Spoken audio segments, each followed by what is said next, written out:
Kasegirinya bayitayo batya ekitundu kingenze kawempe kibadde kigenze.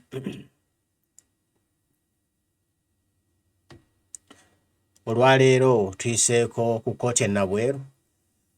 Wabadde abaana ba Nup 11 baleeteddwa okulabirako mu maaso g'omulamuzi okulaba oba basobola okuweebwa bail ne bawoza nga bava bweru. Bano baakwatibwa ng'ennaku z'omwezi 8 omwezi gwali gwa kutaano bwe mbaseerabidde lwe wali walangiriddwayo okwekalakaasa baakwatibwa mu bitundu by'e Kawempe eyo gye baasangibwa ne bagamba nti babasanze ne bbomu n'ebiddagaladagala ebikola bbomu nti bali baagala kukola bbomu baweke ekibuga. Baatwalibwa ne basibwa era balagwa bamawulire sitole enzukira mwagiraba bulungi nga bakwatibwa nga 8 Ogwokutaano. Bali 10 be baakwata ku olwo. Then before olunaku olwo balinawo yali awambiddwa Magala Umaru. Ono baamuwamba ku KCCA mu Kampala kuba personal assistant wa kansala omundowooza. Kati baamusanga awo n'awambibwa. Oluvannyuma naye ne bamugatta ku bali 10 nga bagamba be bamu akabinja ka ADF abaali baagala okwokya ekibuga Kampala nga 8 era be baali bategese okwekalakaasa okwaliwo sit down strike 1 million march bwekito bwe kyali ndowooza mbaseerabidde. Kati okuva ku olwo nga 8 bali mu makomera bazzibwa eno abalamuzi nga bakulembeddwamu Shami Malende owa Malende and company advocates bagezezzaako buli kye basobola okulaba nti abaana bano bateebwa naye Koti ekyagaanye. Buli lwe basaba beyiro ng'ate bakyusa. Baasooka kuteekebwako musango gwali gwa butujju something ate oluvannyuma Koti n'ekyusa gize emisango gikyuka kati nga basaba beyiro bajja okusaba beyiro ng'emisango omuwaabi wa gavumenti agikyusa nga gyeyongerayo. Kati olwaleero nga 2 bakomyewo e Nabweru okulaba ki ekigenda mu maaso naye ekitegeerekese nti era omulamuzi abamye beyiro n'abasindika nga 4 Ogw'omusanvu ne babakomawo mu Koti e Nabweru balabe ekiddako. Nsaba nkuwe ku mbeera nga bw'ebaddeyo mu Koti wano e Nabweru naawe olabe nga bwe bibadde bitambula luvannyuma ne tubaye nga tugenda mu maaso mpola mpola.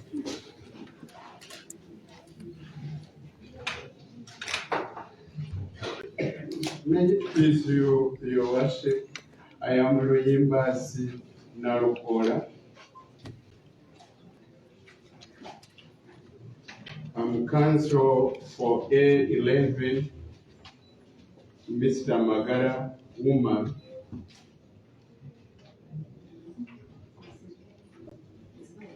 It's A9, Your Worship. We represent I and Mr. Suna Zakaria.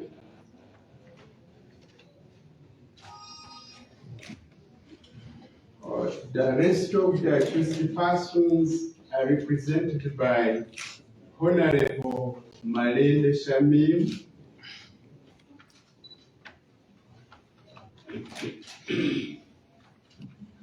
together with Counsel Subuga Hassan.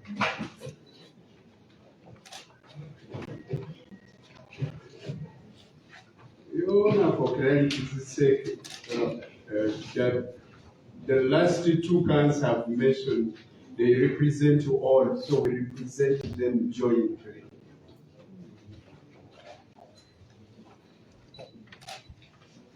Your Honor, we beg to object to the prayer made by the prosecution.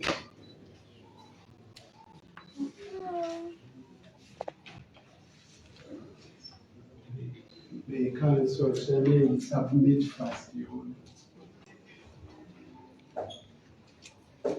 Thank you. Your Worship, just for counsel has spoken, I represent all the 11 accused persons.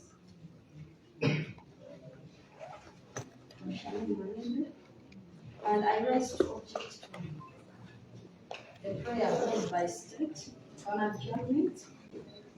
Your worship on the following grounds.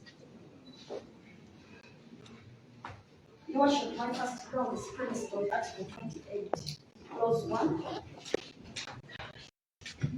My first ground is premised on Article 28, Clause 1 of the Constitution of the Republic of Uganda, which states that in determination of any civil rights or any criminal charge, in determination of any civil rights or any criminal charge, a person shall be entitled to a fair, speedy. A person shall be entitled to a fair, speedy, and public hearing before an independent and impartial court. Your worship, the keyword is there is fair, speedy, and a public hearing. Your worship, it is also premised under Article 28, Clause 3. Article 28, Clause 3. A of the Constitution of the Republic of Uganda, 28 Clause 3, A of the Constitution, which provides that every person charged with a criminal offense shall be presumed innocent. Every person charged with a criminal offense shall be presumed innocent until that person has been proven guilty or pleaded guilty to the charge.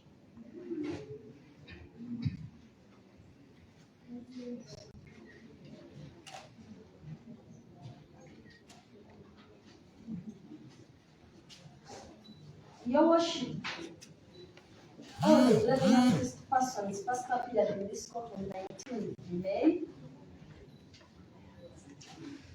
They first appeared in this court on 19th May 2023. It was on 19th May 2023.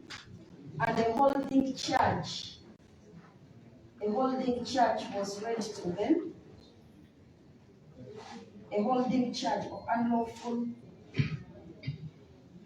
unlawful manufacture of ammunition was read to them, and they were remanded to Zira until the 6th of June, Your worship. On 6th June, they came back to this court, and fresh charges of terrorism were read to them. Charges of terrorism were read to them. And Your worship, they were again remanded to that, since court didn't have jurisdiction to hear their bail application.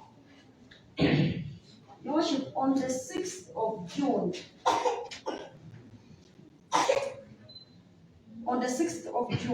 this honorable court directed the state to expedite inquiries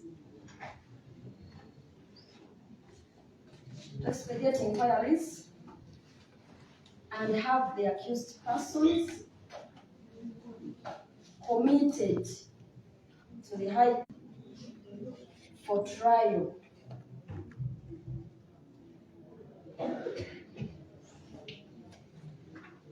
And warned the state against using the 6 months period. Court warned the state not to use the 6 months mandatory period to keep the accused persons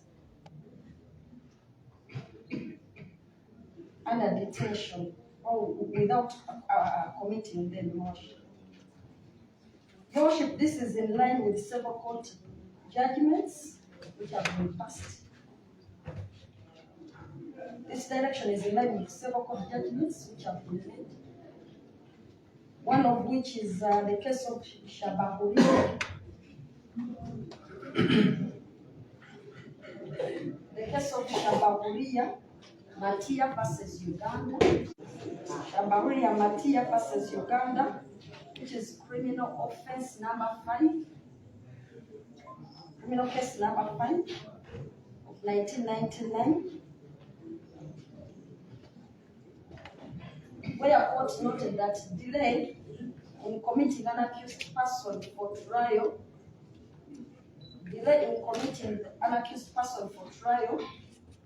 in the High Court is inexcusable.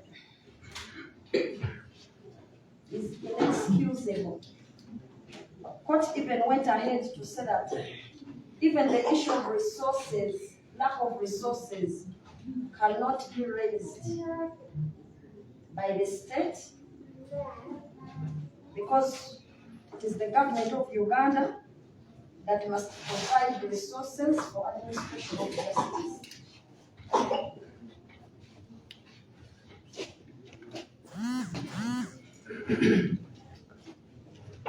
So your worship will object to the adjournment because the rights of the accused persons are being violated and they are presumed innocent until proven guilty.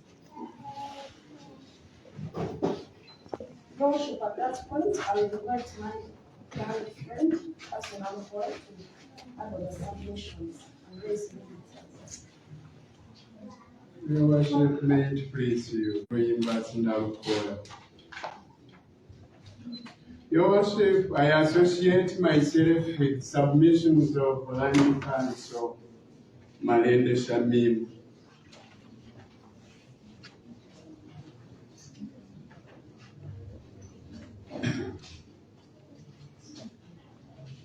And I wish to add, Your worship, that the prosecution has disobeyed the directives of this court.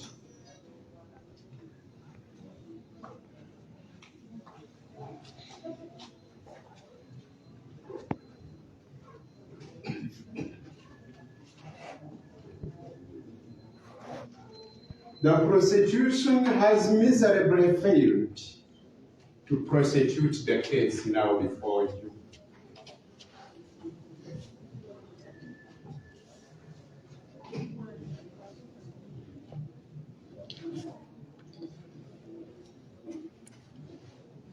Your Honor, I invite you to exercise your powers by dismissing this case in the preliminaries.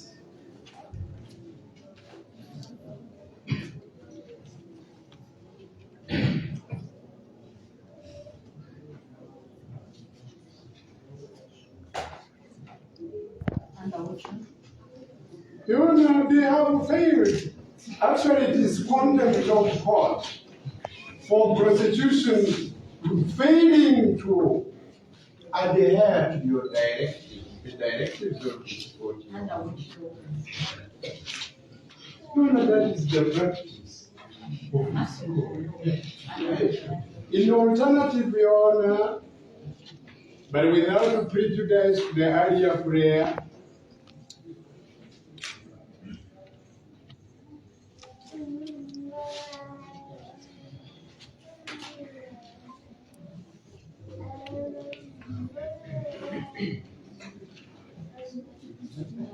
I invite this honorable court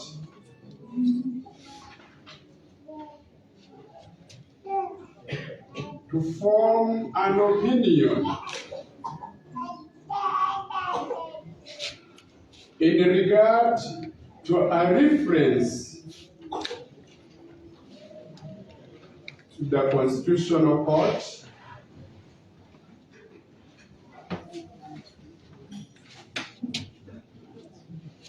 with a question as to whether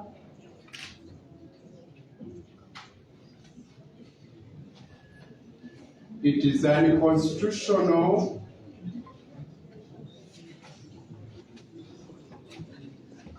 for the state to arrest, detain, and arraign accused persons before court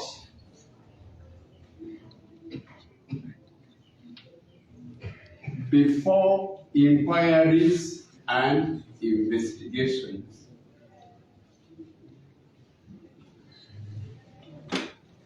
That is, Your Worship, under Article 137,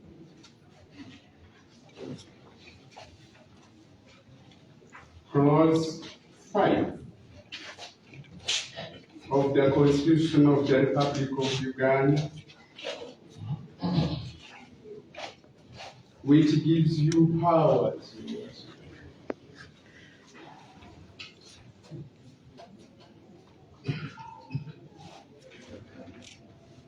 Where you find the essential question of law, Your Worship.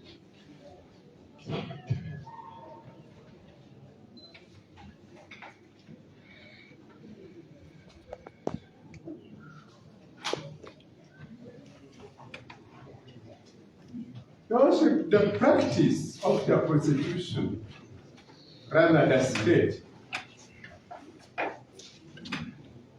to arrest accused persons without probable and reasonable cause.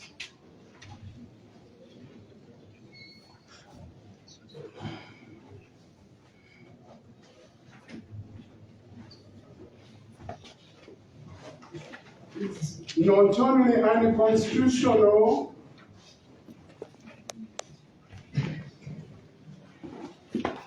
but also mockery of justice in a free and democratic society.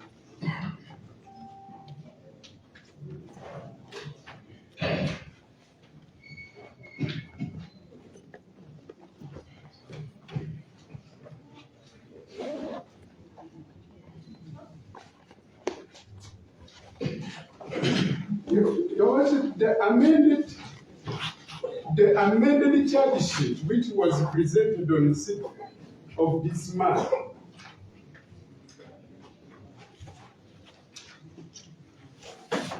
was consented to by the DPP.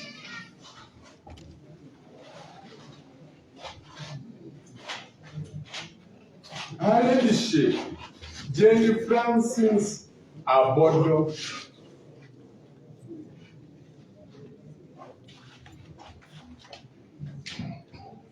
a clear indication that indeed the Directorate of Public Prosecution was persuaded that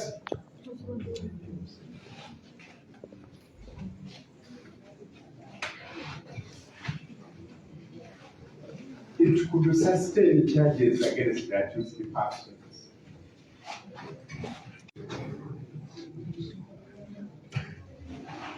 Paradoxically, my learned sister for the prosecution is still lamenting that the inquiries are still going on.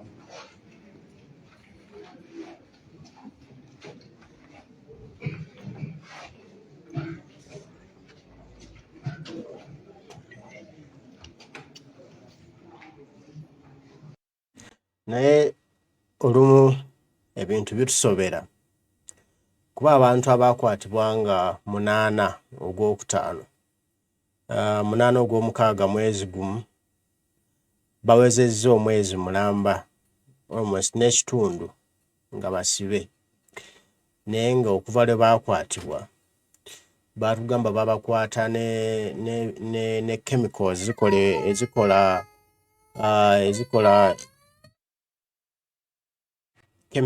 ezikola bomb, era nti baali baagala kwokya kibuga, naye okutuusa n'olwaleero gavumenti tefunanga bujulizi. Ekintu ekyo kinakuwaza.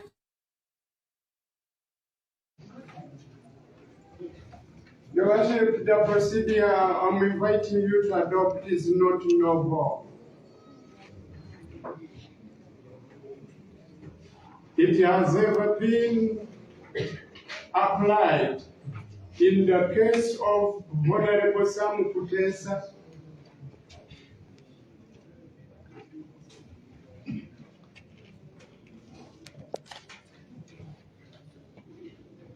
and 2 others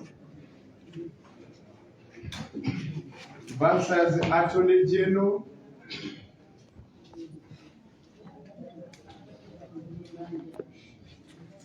Constitutional Petition number 46 of 2011,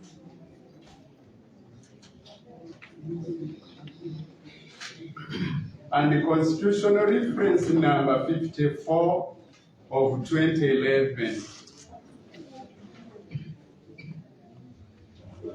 For so long, our judicial system had a challenge where magistrates' courts used to grant bail, and bail could lapse upon the committal of the accused persons to the High Court.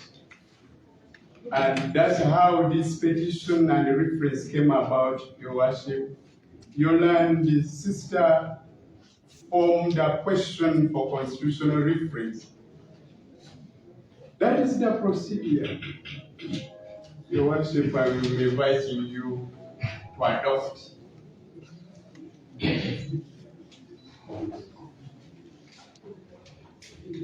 Your Worship, I believe this court sincerely should criticize the practice of the accused persons appearing before court when the state is not ready to prosecute their case with all the monies.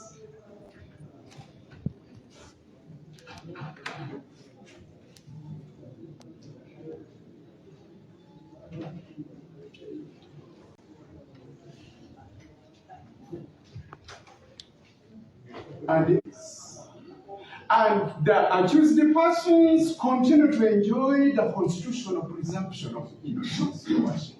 Your Worship, I pray that a question be formulated as regards the constitutionality of allowing the accused persons to appear before court when the prosecution has not concluded investigations and inquiries. It is unconstitutional. Justice delayed, justice denied, Your Worship. I so pray. And Your Worship, the authority of the Constitutional Court is available.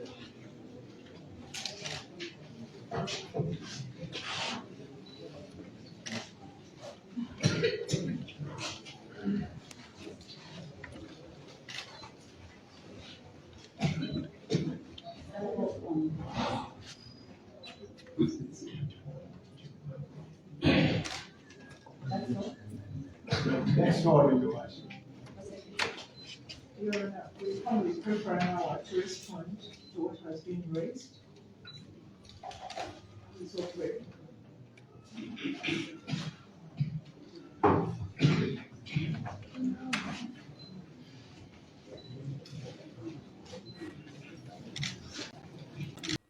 naye empisa y'okwata abantu nga tewali bujulizi bubalumika ne babawuubanga mu makooti ewatali bujulizi ne basibibwa awatali bujulizi erikoma dye Uganda.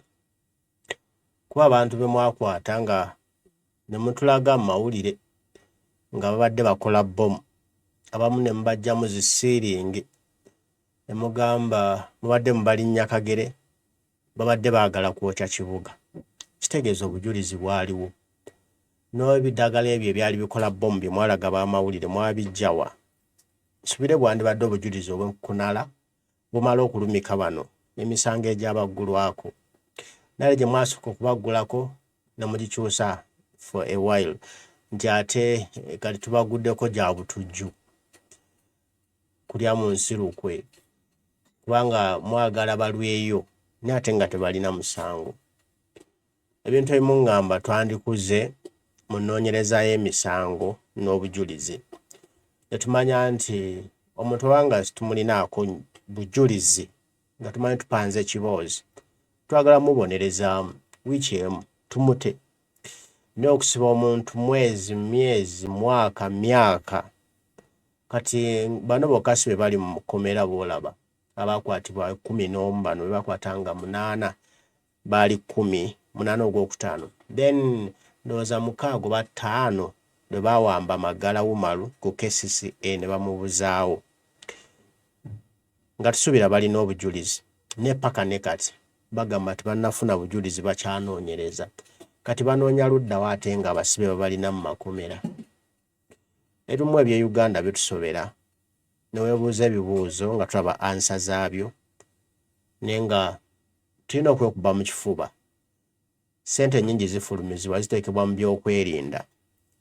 Ebyokwerinda si kugula mmundu, si kugula tanka, si kugula motoka za tear gas, naye n'okunoonyereza. Kimanyi waliwo department eweebwa ssente nnyingi nnyo mu kunoonyereza ku bazzi b'emisango. Essente ezo zikola ddi? Eva munoonyereza emisango tegigguka. Bitusobera.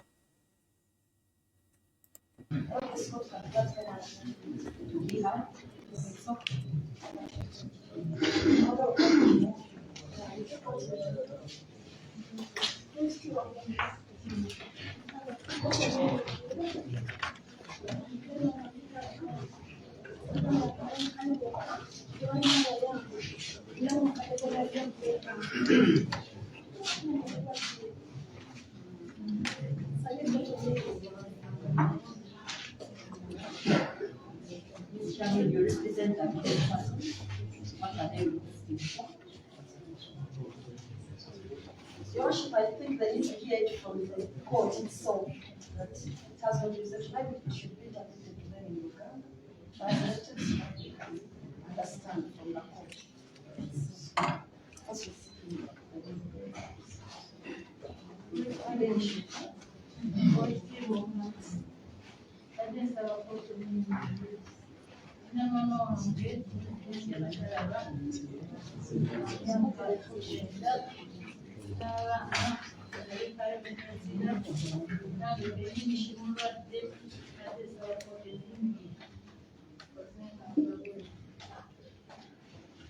Maybe for clarity purposes, the charges that were preferred against the accused persons are terrorism only triable by the High Court. This court does not have jurisdiction to hear this matter, neither does it have jurisdiction to grant bail. The most I can do is to bring you back to the matter is committed to the High Court. So the accused persons are further remanded to the court in July.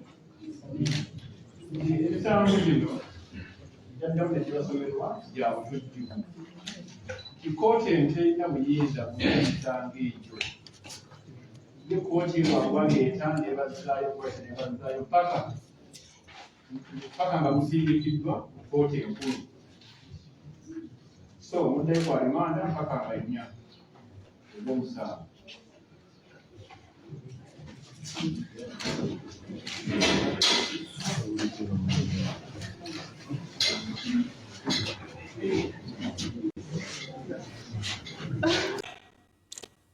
Omulamuzi akubye emmeeza n'agamba kkooti adijandi paka nga 4 ogw'omusanvu omwaka 2023. Agambye kkooti ye ey'e Nabweru terina buyinza kuwozesa misango gya butujju era terina buyinza bubawa beyiro. N'olwekyo kyerina okukola kubaleeta mu kkooti balabeko wabweru ate emala ebazzeeyo eruzira basibwe paka lwe balisindikibwa mu kkooti enkulu erina obuyinza okuwozesa emisango oba okuwulira emisango egy'abaggulwako egy'obutujju. Lwaki kiri bwe kiti? Ki ekyetaagisa okubasindika mu kkooti enkulu bawoze? Lwaki babakuumidde wano mu kuzunga mujje muddeyo mujje muddeyo mujje muddeyo mujje muddeyo ate nga bakimanyi tebalina misango? Just biboozi babipanga awo. Kuba tusonza kungamba nti wakwata omuntu already n'olaga ebizibiti amawulire, kwali kusavuwaza, kwali kulaga nti tukola nnyo, ate ebizibiti ebyo byalagawa. Lwaki si bibeetebwa mu kkooti ne baggulwako emisango ne tumanya nti kati basindikiddwa ku kibonerezo ne kiggwa, naye abantu basibwa bazunzibwa ewatali naddala musango wadde n'obujulizi n'obumu. Nsuubira Uganda twandivuddewokko wano ne tweyongera ku ddaala eddala mu kunoonyereza ne tulema kutulugunya na kubonyaabonya abantu abaffe bennyini mu nsi eyaffe yennyini olwo Uganda eribeera etya bwe tunateeka abantu nga ku bunkenke bw'okubatwala bino mugende mudde ngamba ekisinga obukulu twandibadde kukola nsonga zino mu musajja kikulu tunoonyereze tufune obujulizi tuvunaane omuntu kooti ekole ne kuno okumalira abantu budde biseera bulamu bwabwe kugenda kale bwe batyo basazeewo omulamuzi agambye baddeyo paka nga 4 ogw'omusanvu omwaka guno 2023 alabe oba gavumenti nebeesazeewo okubasindika mu kooti enkulu gye wanaawozesa emisango gyabwe gino egya butujju kuba ye talina buyinza era tusobola bbawa bbeero nga tulinda diro banaasindikibwa mu kooti enkulu oba balibeera ano ne beewuba mwaka mulamba nga tebasindikibwayo byonna byansi naye nga ffe tujja kuba tugezaako bikutuusaako n'okubiraba n'okumanya ekituufu ekigenda mu maaso mu ggwanga lyaffe naye nze ngamba abakulira ebyokunoonyereza mu ggwanga twandikuzeemukko ne tuva ku ddaala lino ery'okusibanga obusibi nga tulina bujulizi ne twongera amaanyi mu by'okunoonyereza ne tuba nga twanguwa mangu okufuna obujulizi katusobola kanso watubulire ki ekiddako Seba Magala Umaru naye ne tusaba kooti anti emisango gino ebirenga egigoba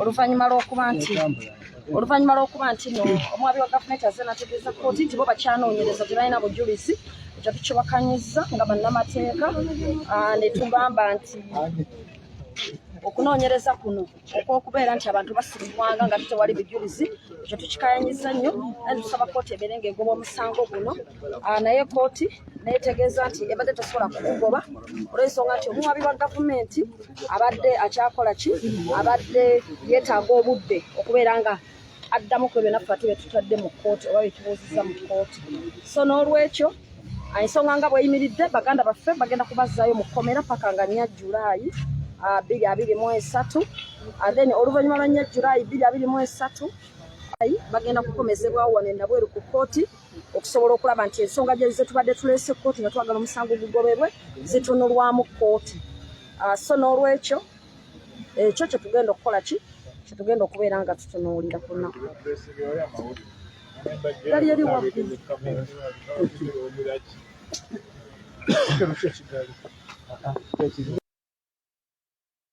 bannamateeka abali mu musango gino bwe giti babasaana olumu okusiimibwa kuba bagiwoza ku bwereere pro bono services bye bakola Shami Malende bw'atyo wakikola naye kibi nnyo ataasa wadde tampeko yaabo kyova olaba buli lwe bakomawo bagamba tukyawamanta tukyanoonya lwaki waali badde okwata omuntu omutwale kolokooni nga tolinaawo bujulizi na bwe kityo omulamuzi yabalagira nti banguyirize baleete obujulizi bwabwe ensonga zisobole okuweerezebwa eri kooti erina obuyinza okuziwulira ekiragiro ekyo kye babagamba bakinyoomodde olwaliro bwe bakomyewo bazzeemu era ne bagamba nti tetunnaba beeteefuteefu lwaki ensonga tegobwa nejjibwa mu ddiiro kubanga otusango tujweteeke tetusobola kuyimirira bo bennyini obusobozi bwabwe bukunukidde baveewo abantu bano baddeyo eka bakole ebyabwe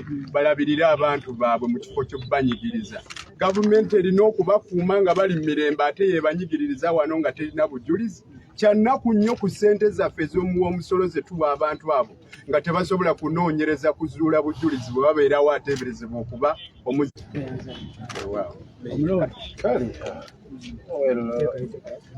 Article ya 43 ya ssemateeka egaana ekintu kye bayita persecution okutulugunya omuntu ng'okozesa state institution.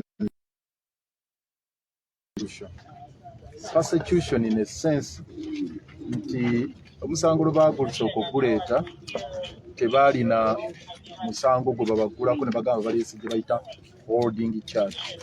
Ekyo mu mateeka tekiriiyo nti holding charge kibayita holding charge baga nti babataddeko omusango ogwasooka simanyi okujingirira bibomu kiba kitegeeza nti sinnafuna musango mutuufu gwe mbagulako naye kanjira mbakuumira mu kkomera kanjira mbajwetekako ekisango nga bwe nnoonya omusango gwe mbaggulako. Kye kiba kitegeeza kibayita holding charge. Era kye baakola nti katugira tubaggulako ekisango-sango ekitalina bujulizi eky'okujweteka kye babagamba ekya bbomu naye nga bwebanoonyereza omusango gwe babaggulako. Ogwo gwe mulundi ogwasooka oba ddanga 6 omwezi guno ne balyoka bagamba kaakati tuzudde omusango gwe tugenda okubaggulako gwa terrorism gwa butujju. Era DPP olwo n'asayininga fayiro ne baleeta ne babaggulako ogw'obutujju. Omulamuzi n'abagamba kale bwe mumanga kati muguzudde nti gwe mubaggulako mugende munoonyereze mangu kubanga kooti eno terina buyinza kuwuliriza musango guno era teyinza na bawa beyiro. Kale mumalirize mangu mbawaddeyo akadde mukomeewo olwaliyo ng'ennaku z'omwezi 2 nga mumaliriza omusango aguweereze mu high court yeyina obuyinza obuguwuliriza. Kyannaku nnyo nti prosecutor bw'azze agambye casually inquiries are still ongoing. N'akomaawo olaba ekigambo ekyo nga tawadde na nsonga lwaki ekiragiro kya kooti ekyabagamba nti mukikoleko mangu tebakituukiriza. Tawadde na nsonga yonna kiki ekiremesezza okukola inquiries oba okunoonyereza amangu ddala nga bwe kisoboka. N'abalaata bubalaasi n'agamba ffe tukyagenda mu maaso n'okunoonyereza. Kyabulabe ssemateeka ayisiddwamu olugaayo aga nti omuntu tabaire nga persecuted oba taatulugunyizibwenga kitongole ekiramuzi. So y'ensonga eyo enkulu kooti eno tetulowooza nti yali badde egitunula nega no tejja kwetaba mu kutulugunya bantu n'esalawo nega nti no mbaggaddewo omusango muguweereze mu high court yeyina obuyinza ensonga eyo. Olwaleero ndowooza kyeyali badde akola naga nti no fo ekyo temujja kukozesa kooti kutulugunya bantu. Naye kakati kyannaku nnyo nti ate gweyongeddeyo paka nga 4 okwongera ate okutulugunya abantu bano baleka mu nkomi. Kyabulabe naye katugende tukole kyonna ekisoboka tiimu okulaba nti enteekateeka eteekebwayo mu high court ey'okusaba okweyimirirwa kubanga eno kooti terina buyinza bubakkiriza kweyimirira. Katulabe nti ensonga ezo zigenda mu high court amangu ddala nga bwe kisoboka. Mu nnaku ntono application eyo eteekebweyo basobole okweyimirirwa bafune eddembe lyabwe.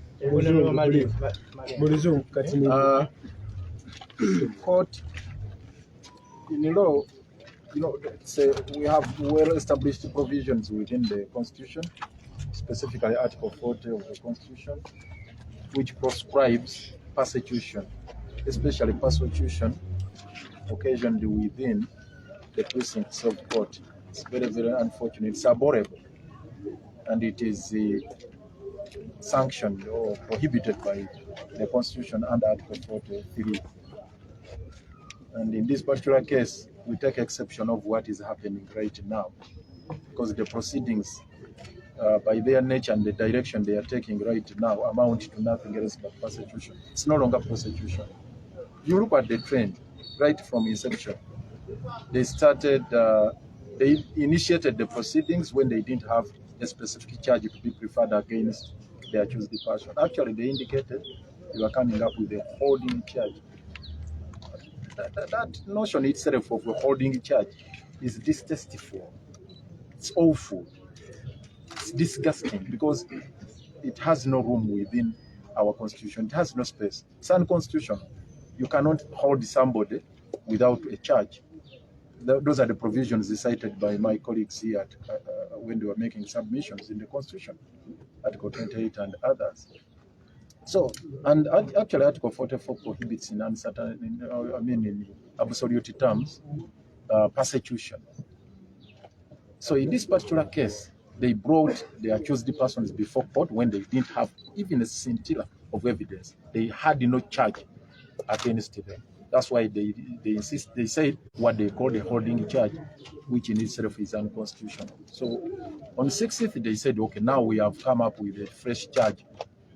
Now a substantive one, the charge of terrorism. And the wisdom of the court, yes, they were allowed to amend the charge sheet and bring that substantive one. And were directed to expedite the proceedings, or rather the investigations. Unfortunately, they defied that court order with impunity, flagrantly. You witness what the prosecutor said in the court, that you see, inquiries are still ongoing without assigning any reason. You can imagine. Because they had to convince court why they never complied with the court order. that directed that they should expeditiously conduct the investigation and prepare the committal papers for the matter to be forwarded to the High Court for trial. Unfortunately, they didn't labor at all to explain that, which is very, very unfortunate. But that aside, or that said, we our effort now are going to be geared towards pushing for bail application. It's important. So it's the reason we are going to expeditiously work on the necessary paperwork so that that matter is taken to the High Court, where their bail application will be heard for them to be released on whatever terms that will be set by court. So that's where we are focusing right now. Otherwise, what is happening right now here is nothing else but persecution, which is very, very unfortunate. Thank you. Thank you so much.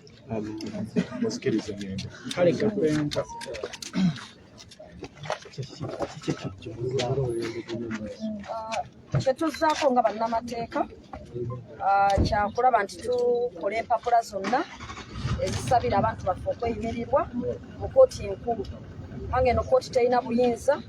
Twabadde tusuubidde nti olunaku olwaleero bwe tunajja wano omusango guno guyinza n'okugobwa ne tukyetaagisa nagenda kukola bail olw'ensonga nti tulabye nti ebyetaagisa omuwabi wa gavumenti abadde tabikoze. Naye kkooti engeri gyeyongeddeyo obwongezi paka nga 4 Julaayi tugenda kulaba nga mu kaseera kano ate tulwana sayidi zombi nga tuteekamu empapula z'okweyimirirwa ate nga batulinze nga 4 Julaayi okulaba oba omusango gugoberwa ddala guviire ddala mu kkooti. Naye kyenjagala okwongerako nti twagala okuvumirira ebikolwa bino ebya poliisi okukwatanga abantu ne bakuumibwa mu buddukulu bwa poliisi ne bakuumirwa e Luzira, Ekigo ne makomera amalala nga omuwabi wa gavumenti ajja n'agamba tewali bujulizi. Banoonya abajulizi tebabalaba. Ekyo tulina okukivumirira kubanga amakomera gaffe gajjudde abantu bangi abali eyo abatawozesebwa nga tebamanyi naddi lwe balireetebwa mu kkooti. Naye ng'omuwabi wa gavumenti ajja buzzi n'agamba kkooti bakyanoonyereza. Ekyo tulina okukivumirira kubanga ne ssente ze tuyisa nga paalamenti ezirabirira amakomera n'ebirala bagamba tezibamala. Naye lwaki tezibamala ng'ate abantu ab'obwereere basibibwa ne batawozesebwa? Abalala bangi bali mu budduukulu bwa poliisi bw'oyitayitamu obalaba bamaze ennaku 7 emyezi 3 tebalina ayamba. Naye ng'ensonga kiri kimu ky'omuwabi wa gavumenti yatugambye akyanoonyereza, poliisi ekyanoonyereza. Nolwekyo ekyo tulina okukivumirira kubanga kyekyezzemu ne mu musango guno gwe tulimu wano e Nabwetu.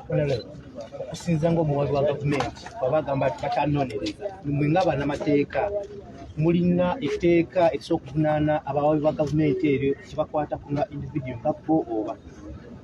Amateeka agaliwo gasobola okusobozesa okuwabira gavumenti ng'ebadde ekusibidde obwereere oba ng'ekulisiza mu kaduukulu oba nga erina gyerinyiriddemu engeri eddembe eryo. Naye ekyo kikolebwa mu mateeka okusingira ddala ng'ate emisango egyo gimaze kuvaako. Imagine omuntu bamusaba emyaka 7 e Luzira oba mu kkomera lyonna ne bamuta n'abeera ng'ate alina okuddayo aloope gavumenti emuliyirira ebiseera bye yamumalira. Kyokka ajjukira ne waba amaze okuwangula omusango ogwo era ssente gavumenti zesasula omuntu oyo ate era ziba zaamuyibwa musolo ezantadde eddagala mu malwaliro, ezandikoze enguudo, ezandisasudde abasomesa n'abakuumaddembe n'okutereeza embeera y'ebyobulamu oba ey'abasomesa. So n'olwekyo kitegeeza bwe tuba twagala eggwanga Uganda ffenna tulina okutandika okukola ebyo ebyetaagisa okukola kubanga ekintu kimu kyonoona. N'olwekyo omuntu asobola okubeera nga alwabira gavumenti n'emuliyirira naye akikola luvannyuma lwa kumutulugunya myaka. Kati nga boolaba bano ababbo musenga babalwisaayo oba ne babata ate balina nakusooka kuddamu ate nabo kusaba.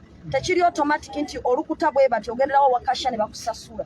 Ate omuntu alina okusooka n'anoonya looya n'atakula amateeka n'addamu n'awaba gavumenti bupya n'atwalira atonejje n'ebiwandiiko atonejje no ne yeerowooza oba anaawoza oba nedda. Egyo myaka 3 oba emirala 4 oba 5. Ate bambi abantu baffe abasinga olw'embeera eyo babivaako buvi ng'emirimu gyabwe gyafa, amaka gaabwe gaafa, bizinesi zaabwe zaafa, obulamu bwabwe basafariza psychologically naye nga tebalina bwe baddukira.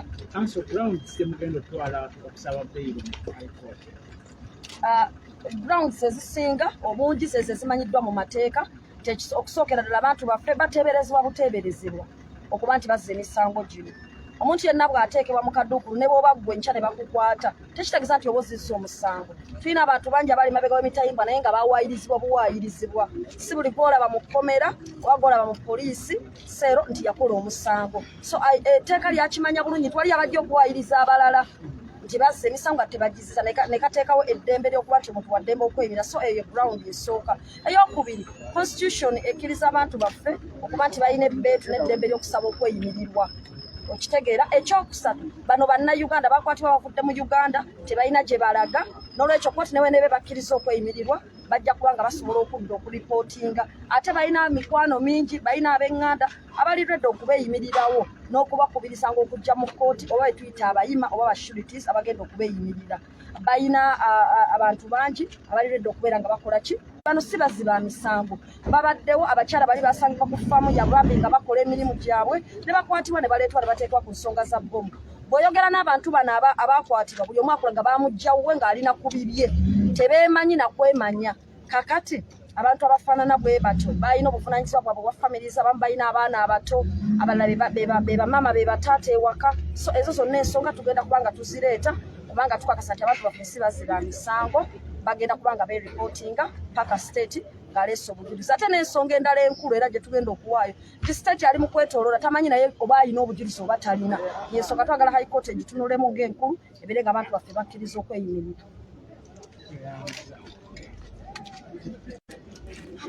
Uganda olemwa obujulizi bwo bwakubula lubeerera tebulirabika. Naye kkooti neetegeeza nti ebadde tosobola kukugoba. Buli kadde ne baleeta emisango ne baleeta abantu nti twabakwata lwa nsonga lwa bbomu.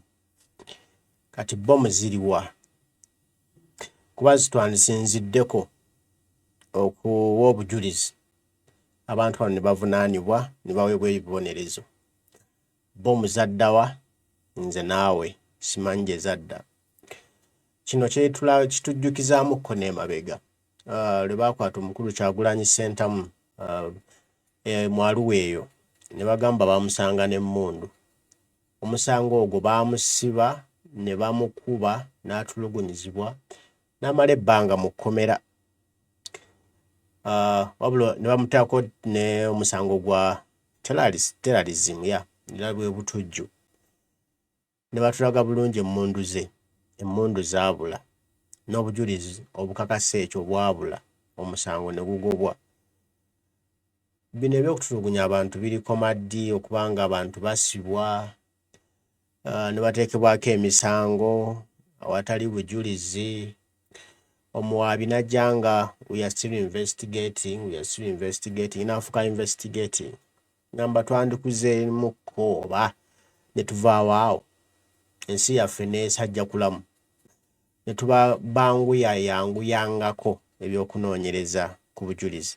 Abantu ntunaba batuyisa mu munda eyo kuba balina ebyokukola, balina okugenda mu maaso. Wadde tubasiba naye eggwanga lye lifiirwa kuba tuba tufiiriddwa production. Bano abantu babeere bwe babakola, balima, balunda, bavuga booda, batunda amaduuka gaabwe. N'asasula omusolo kanso, omusolo oguyambako eggwanga okukula. Kati bw'omusiba Eva nga takola, kitegeeza tasasula musolo, eggwanga liba lifiirwa. Ate ng'eggwanga liteekamu ssente, transport, amafuta okumuggya mu kkomera, okumuleeta n'okumuzzaayo owuuba.